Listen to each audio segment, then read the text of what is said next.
তো গাইজ অনেক দিন ধরে আমি ব্লগ ছাড়ছি না, কারণ আমি একটু বাড়িতে এসে ব্যস্ত হয়ে পড়েছিলাম আর আমার ইউটিউব চ্যানেলটাও একটু সাসপেন্ড হয়েছিল।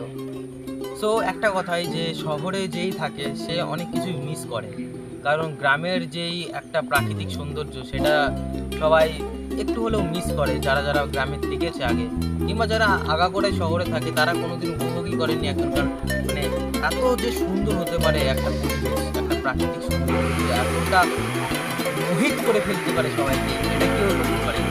তো আমি দেখাতে চাইবো এই দিকটাতে আমার প্রচণ্ড সুন্দর একটা মেঘ, মাঝে মাঝে একটু আলো আসছে। এই সাইডে একটা রামধনু আছে, হয়তো রামধনুটা কত সুন্দর লাগছে। মানে যখনই তুমি